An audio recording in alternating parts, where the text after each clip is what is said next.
Good morning, and well, look at my head is chopped off there. There we go. So today we're going to learn this cool little scratch game. It's a jumping game. There's some cool things here. I'll just show you this real quick. I'm not very good at it yet. Oh, as you can see, but it takes a little practice to get the timing. And once you get the timing, it's pretty good. All right, and there's a lot that goes with this. So I'm going to give you a little overview here, and then I'm going to show you how to do it. So first thing is I want to talk a little bit about the XY. And we've been talking a lot about this in class, even with fourth graders, where this is really just a fifth grade math. Coordinate graphing is in fifth grade, but it's great for everybody to kind of see this because this is how Scratch sprites move on an XY coordinate. So we compared it to, if you're lost at sea in the Pacific Ocean and you need to tell the Coast Guard where you are, we have latitude and longitude, which is really an imaginary grid that was placed over the Earth. And we can think of this X line here as the equator and this Y line here as the prime meridian. And this dot here would be like the center of the Earth, okay? And it's the center of our scratch board. So X goes left and right, Y goes up and down, and we give those coordinates to kind of tell the sprite where to go. And if we want the sprite to go up, it's going to be positive Y. If we want the sprite to go down, it's going to be negative Y. So in this case, we're going to be doing that, changing Y by 10 and minus 10 to make them go up and down. Okay, so let's start a new project here. And the first thing we're going to do is we're going to choose a sprite. Now, please choose a sprite that is not very wide, or else you won't be able to jump over. You'll always land on the object. So, all right, let's go with the elf. All right, let's get rid of our cat here. All right, so we have our elf, and let's see, what's something that the elf can jump over? It needs to be kind of small. It doesn't really have to make any sense, really. It could be anything you want. Let's go with, all right, let's go with this little ladybug. Okay, a ladybug, right away we can make that smaller by clicking here, and let's make that 50%. Okay, that's a nice size.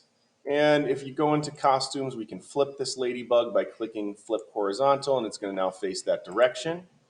All right, and let's pick a backdrop. Oh, wrong button. Pick a backdrop right here, and let's go with a forest. All right, let's go with these woods. Nice and spooky. Okay, so we have our elf, we have our ladybug. All right, you can also change the color and do whatever you want to that ladybug, but we're not going to do that today. All right, so first let's talk about making this elf jump. So we're going to go with a certain event called when the space key is pressed, because when I hit the space bar, that's what's going to have my elf jump. And then we're going to go to controls, and we're going to look for this repeat 10 times. And I'm going to tell you why we're going to use that in a second. So for motion, we want the sprite to go up by 10 and go down by 10. So we're going to bring out both of these, change Y by 10. This one we're going to click in here and we're going to put minus 10. Okay. Now you can't just do this with Scratch because when you have two buttons connected, they will perform the task simultaneously at the same exact time. So it's like asking someone to walk 10 steps forward and walk 10 steps backwards at the same exact time. They would both cancel each other out. So you needed to put something in between there. Now we tried to do a couple things like wait 0.5 seconds or something. Okay, so we can, and it just goes up and down. Now, if we really want the sprite to move, we put in 100. So let's see what that looks like. Not very smooth. I mean, maybe if we made it 0.2 seconds, might be a little better. Not too bad, but it's really fast.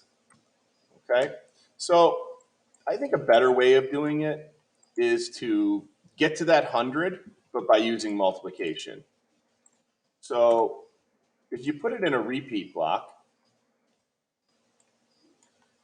10 times 10 is 100.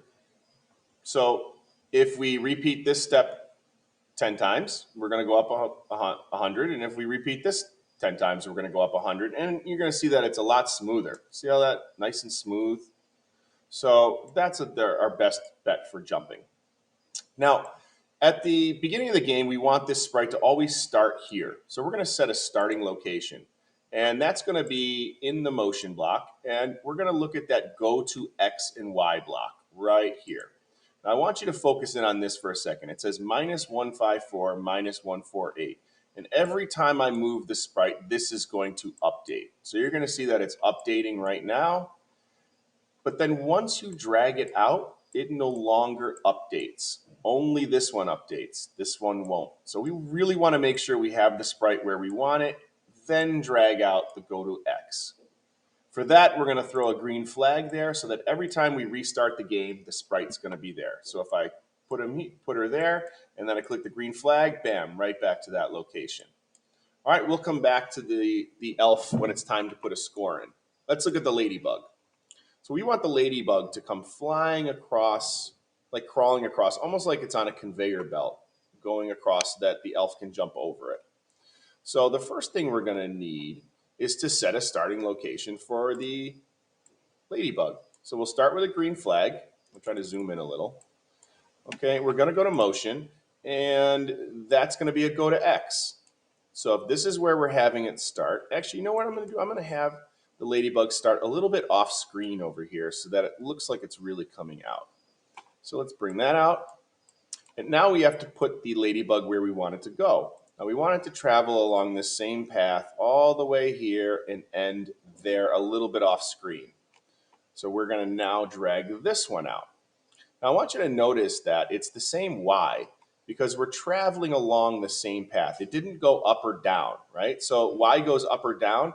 We didn't have the ladybug go up or down. It kind of stayed in that same area, but it does go across. So the X is changing, and you can see they're pretty much opposites. So let's test that. Okay, what happened? Oh, okay, let's figure that out. Why my ladybug didn't move. Oh, I know why. Look what I did wrong.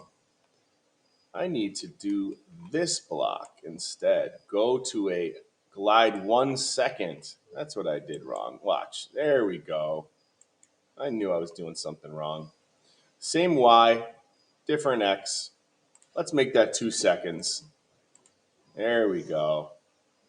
Okay, now, if we want to make it look like it's a different ladybug coming out each time, all we have to do is throw a forever block. Get that in there. There we go. Now watch. And that's why I had it start and end off screen a little so it looks like it's going there and a new one is beginning. Okay. Now, one thing we want to do with this game is every time that the ladybug touches the elf, we want the game to kind of stop. So what we're going to do is we're going to look for this wait until.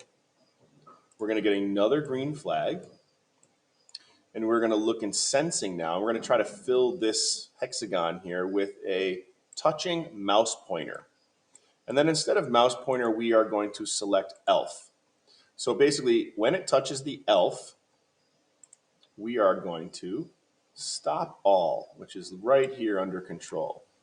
So let's hit that green flag and see if it works. Boom, it stops. Okay. Now, we want more than one ladybug. So the best way to do that is to go to right here, put your mouse on the ladybug, right click, duplicate. It also will duplicate the code for you. So yes, we see 2 ladybugs right now, but as soon as I hit that green flag, looks like there's only one. And the reason is because it's the same exact code. So it's going to literally be on top of the other one. So we found the best way to do this is to stall the second ladybug 1 second before it takes off. So we're going to go to control, wait 1 second.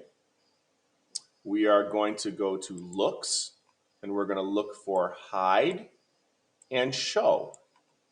So, and we're going to throw that block right here. So basically this second ladybug is going to hide for 1 second, then it's going to begin all this. So let's take a look. Well, I forgot to jump. Here we go. Well, Takes a minute to get used to it.